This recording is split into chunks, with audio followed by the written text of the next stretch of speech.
I wonder, Arvind, I mean, you've been walking around space conferences, you're now walking around METS conferences, and I'm assuming this is becoming your favourite area. Absolutely, the parties are the best. So. What you've seen, and you've told us a bit about some of the space technologies that you've supported and you hope for application on Earth as well. Can you tell us a couple of the promising technologies that you've seen out here today? You don't need to say the company names. Yeah. Maybe just say what the technologies are that you think have got huge application in space as well. I think as a panel we have talked about a lot, and like my speech and Heman's speech covered a lot of technologies. I'm gonna go list a few fun ones that I saw. Like as you mentioned, agency and myself, we have done IMARC, WMC, METS Showcase, OSMINE, all of these conferences in the last year and a half, which is pretty cool, right? We get to learn a lot, and this is a learning journey. Like exhibition shows, like amazing. So I walked in, and then I bumped into at least 10 or 15 stalls, 10 or 15 technology areas. A lot of products out there. The one that caught my eye and always been catching my eye is a company called MX3, who's doing the hydration monitoring handheld systems. They're approaching it from worker safety in the mining sector, which is critical for the mining sector. But my immediate interest was like, oh, what if we can launch it to the International Space Station for monitoring astronauts' hydration levels, right? I took a photo and sent it to some of our colleagues who are training as astronauts with the European Space Agency, and it's like 10 minutes later, I got a message saying, that's amazing. And I was asked to go and ask them, is this unique? And the guy at the stall told me, yeah, absolutely, this is unique. There is no other company that actually does this, right? It's pretty cool. And there's another one that I saw, which was about a similar technology, but from your sweat, they were detecting the effects of drugs on your body, which is pretty cool again, like monitoring health of astronauts who are going to be on the moon. This time they're going to be there for not days, not weeks, probably months and years. So how to keep them safe, those kind of technology. And when we talked about this blue layer and those connecting things that Australia is really good in, I saw this company called Enviro Suite, which was about environmental monitoring. So they are looking at, monitoring the sensors from all over the mines and putting those constraints around the noise levels, the dust levels, and pushing it to the boundary while not crossing the regulations aspects and making sure that the operations are optimized. It's pretty cool. Thinking about it, if we could deploy it on one of those lunar bases, or not even like, let's not even talk about lunar bases. Let's talk about launching sites in Australia and in US, right? If we could deploy this technology on those launching sites, which also operate in the similar constraints. They need to control the dust, they need to control the noise, they need to make sure that the perimeter is safe. So it's pretty cool. That's where I think we are strong in bringing those software angles and bring those glue layers to bring things together. Yeah. It's pretty awesome. Okay, cool.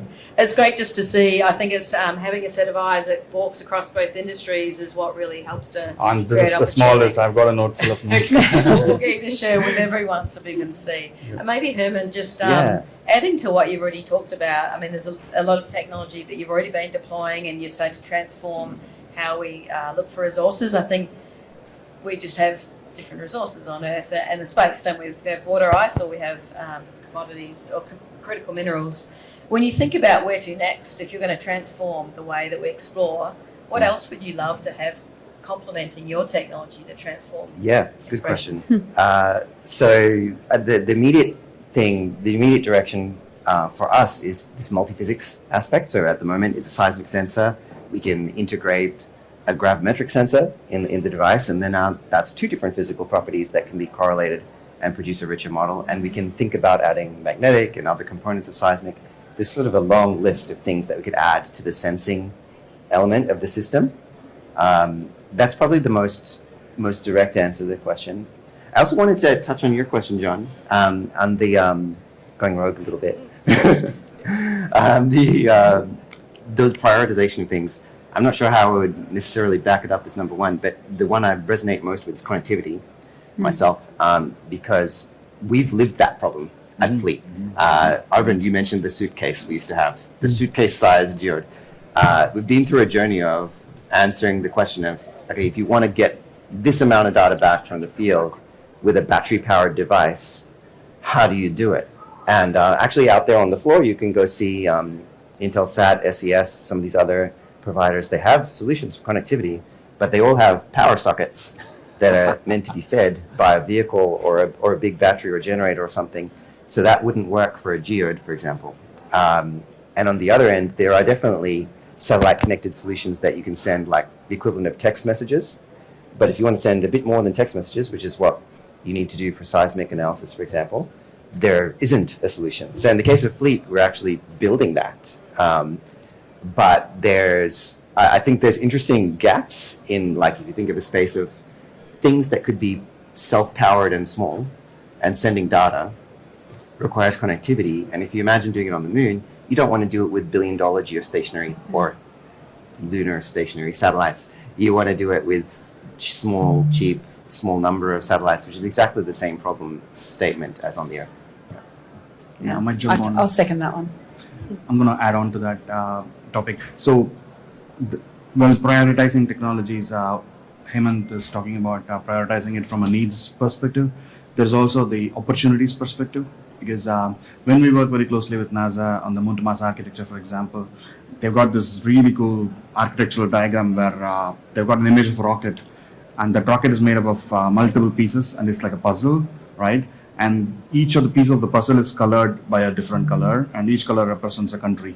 It's their pictorial representation of the NASA Moon to Mars architecture. And there are blocks in there which are not colored, which means those are the blocks that they have not identified a partner to work with. It is pretty cool, right? Because some of those blocks are about interoperability, about data fusion, it's about AI, it's about all those things where we are really good at. So this may not be our immediate need, but this is an immediate opportunity where we can tap onto. We may not put an astronaut on the moon, but that's fine. We are part of the supply chain that's going to actually be establishing a lunar base. So it is a pretty interesting, different angle. And we can all have a role in that supply chain, right? Can't we? I think, when we've heard now, connectivity is a huge opportunity to kind of build out further. You're building comms for one thing, which can, be deployed much wider and be used for many other things. And I guess autonomy is one of those. And I don't know, John, if you want to mention a bit about autonomy on bench, or kind of where some of the opportunities are from what you and the NASA colleagues saw up north. Yeah, I think there's a lot of potential opportunities to reduce cost and barriers to using autonomy to do things you want to do, right? So let me pick out two that seem interesting. One is we're going to see a proliferation of companies each bringing their own flavor of autonomy, right? And so one of the challenges is, right now most autonomy that's operational is working along low degrees of freedom pathways, meaning drive that truck in between those two posts, don't go outside the posts, take this load from right here to there, right? So what would it be like in the future if those systems could essentially interact with each other, and you could take the barriers away, and by doing so improve efficiency, and also in some cases, no entry mine, take humans enough out of the loop that they're not exposed to safety hazards, and that then allows you to do precision mining. So this notion that we're going to have to develop rules of the road, or as my NASA colleagues call it, data reasoning fabric. How's that for nerdy, right? What's the fabric part? I still haven't figured that out. But at any rate, so those are the kind of tools that will integrate different autonomous systems and make them play together. And we should be thinking about how to do that, because industry is going to be the one that creates the most optimized autonomy solutions.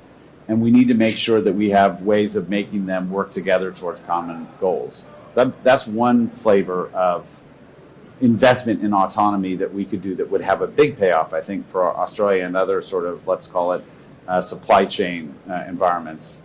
The other one that I like a lot is something that's a flavor of what we call payload-directed flight, right? And what that means is, let's say you have a sensor. It might be a magnetometer or a gravimeter or something more exotic, and you want to measure a field. And you say, well, I could mow the lawn and I would capture the field. But it turns out that if I mow the lawn, I spend an awful lot of time measuring the same thing. And what if I instead ask the system, the sensor and the platform, hey, I'd like to measure the field, but I want you to make more measurements where the gradient is high and fewer measurements where the gradient is low. And by the way, that means you can do it in, I don't know, half the time or a third of the time is what we found for the magnetometer. It depends on the field. So it's like, well, yeah, that's a pretty good autonomous system. How might we take, you might call that broadly model-directed autonomy, right? So you build a model and then you ask the systems, the agents, the platforms around you carrying the sensors, collaborate to make this the best model you can in the most efficient way you can, right? That's another form of autonomy that could have big payoffs, particularly when we start talking about what we need to discover the next generation of subsurface resources, which is high-resolution surveys. How's that for 2 answers? No, it's great. I mean, I think about, combining autonomy, doesn't matter whether it's in exploration or on bench, having an optimized model that not only allows for telling a machine what to do, but also what's my energy level now and Right. where do I go for more energy. I think as we decarbonise, is the complexity of decisions and information just becomes harder and harder. So great examples. I wonder, Clytie, you've got a few blast dogs on the bench, and I imagine in the future you'll have many more blast dogs running around in swarm. Do you want to add to the autonomy discussion there? Yes. Well, I think, everyone wants to get, particularly the drill and blast activity is still quite manual in many ways, and there's lots of enabling technology starting to be, roboticized, and ours is a step for that, but we're putting, we have this currently semi-autonomous but soon to be autonomous unit putting a probe down blast holes. We are still locked into the burden and spacing grid of a, traditional blast bench. So over time, I think when everything becomes automated, we may be able to sort of do it more efficiently. And, we're already looking at how do we load multiple holes, in a sequence quickly. But, I think the challenge is making it be able to traverse what is quite a very rough surface, analogous to the moon, but be nimble enough to be able to work really fast and get a probe in and out in quick time, and then get the data off the probe back up to the cloud, analyse it, and back to the drill and blast engineer quick enough to make a change. I think that's a challenge in many areas of mining, is getting that data process quick enough and back in a format that people can make a quick decision and change an action. So, that's what we're working on in terms of collecting that ore body knowledge in the blast bench. I guess rapid decision making is really central to what you're doing, Sarah. Yeah. Is there anything else you want to add? I mean, you're talking about disrupting mining, you're talking about getting decisions out to everyone much faster. Imagine if you had a bunch of people from the space sector, people from here on the panel, recreating or transforming operations. So what does this kind of make you think, just from discussion just here now? Look, it's really cool, and I've seen some really cool examples of where you throw some disruptive thinking into how you look at data and decision support. And anyone that's heard me talk, there's one product in particular that we've just rolled out to 12 sites in Australia in October. And the idea of that actually came out of a really crappy data set. Data wasn't very good, about 60% efficacy, lots of challenges with it. But putting a diverse bunch of people together, one of our data scientists sort of looked at it and said, well, rather than try and go and get new data, why don't we think of it differently? And said, well, hang on, actually that data is a function of behaviour. What are some of the best behavioural-based algorithms that exist? And came up with Facebook.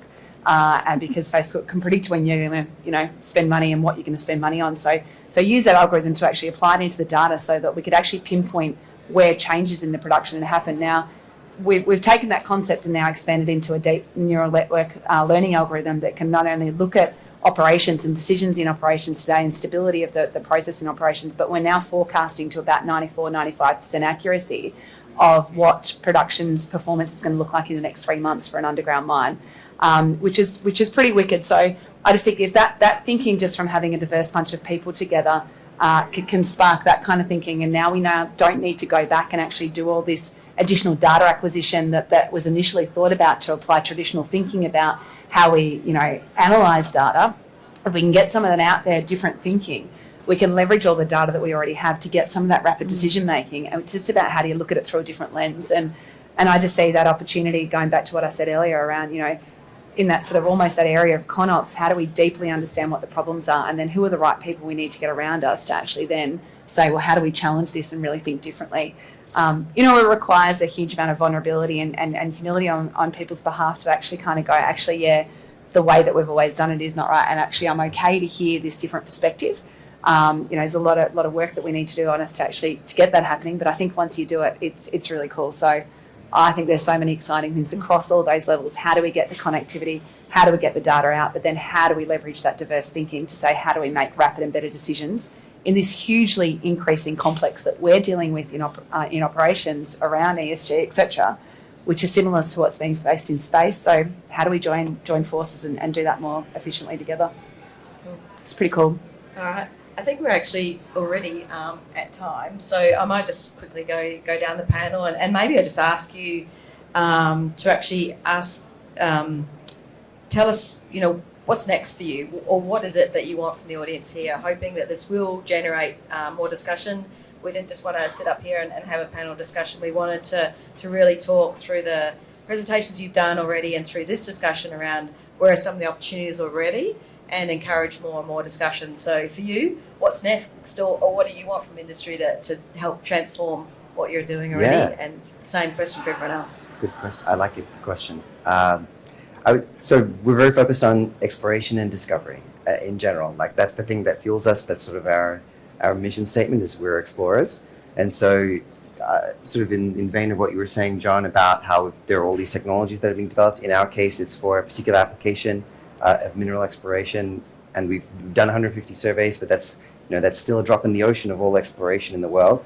I think the thing I would want from the audience and from the community at large is any kind of input on where can this be applied usefully elsewhere that we maybe haven't even anticipated on the Earth. And we're starting to discover some of those things that we can do on the Moon and Mars, but I guess we know enough about what we don't know to know that there are good answers out there in terms of how the technology could be applied in different parts of the mining value chain. Yeah. Great.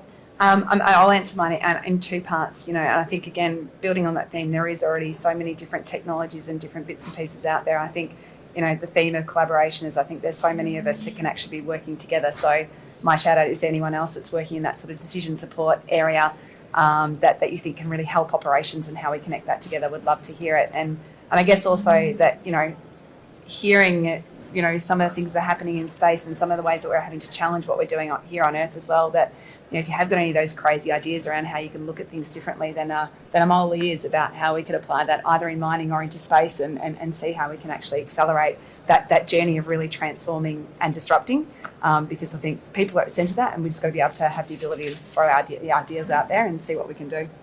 Maybe even some smart new comms infrastructure to help get more data to you. Absolutely. That would be great. Okay, so I'm going to answer it from a boring government hat perspective. So, we're going to put a rover on the moon. So what next, right?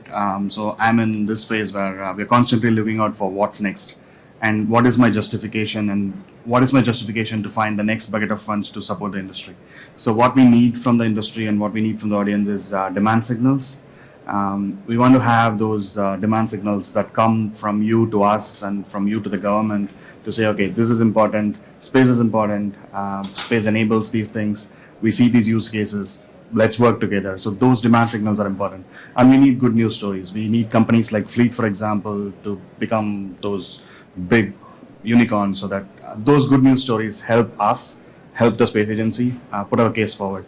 So, keep space in your thinking, identify opportunities, let us know, help us help you, I guess.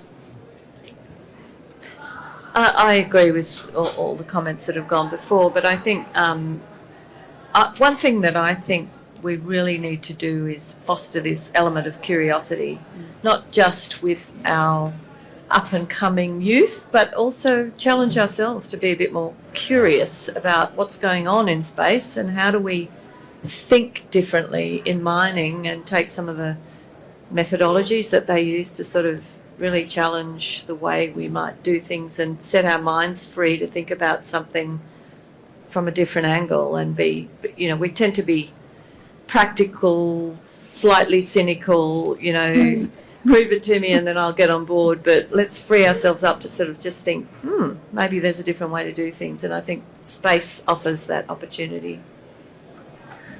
Well, I think we're about to go on a journey, right? It's a journey we haven't been on for a while. And so there's going to be a lot of surprises. Hopefully some of them will be good rather than bad. But part of the journey is about the undiscovered country, both here on world and then off world. The undiscovered country is what's beneath our feet.